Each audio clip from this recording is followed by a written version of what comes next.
আসসালামু আলাইকুম বন্ধুরা, অর্গানিক আচার বাড়ির পক্ষ থেকে সবাইকে স্বাগতম। বন্ধুরা, আমরা আবারও হাজির হয়েছি আরেকটি সুস্বাদু টকঝাল মিষ্টি জলপাইয়ের আচার নিয়ে। আচারটি দেখতে যেমন সুন্দর, আচারটি খেতে থেকে সুন্দর। আমাদের অর্গানিক আচার বাড়িতে বিভিন্ন প্রকারের আচার আছে, তার মধ্যে জলপাইয়ের আচারের একটি গুণাগুণ, যাদের গ্যাস আসে বা যাদের বাথরুমের সমস্যা তাদের জন্য একটি ঔষধি কাজ করে। এছাড়াও আমাদের অর্গানিক আচার বাড়িতে বিভিন্ন প্রকারের আচার আছে, আর এই বিভিন্ন প্রকারের আচারের বিভিন্ন প্রকারের গুণাগুণ আছে। বিশেষ করে বাচ্চা ছেলেপেলে যাদের মুখে রুচি নেই তাদের জন্য চকলেটের পরিবর্তে আপনারা যে কোনো আচার দিন, তাহলে মুখে রুচি বাড়বে এবং খাবারের প্রতি চাহিদা হবে।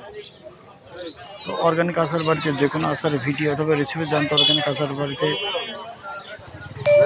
সাবস্ক্রাইব করে সাথে থাকুন এবং কমেন্ট বক্সে কমেন্ট করুন।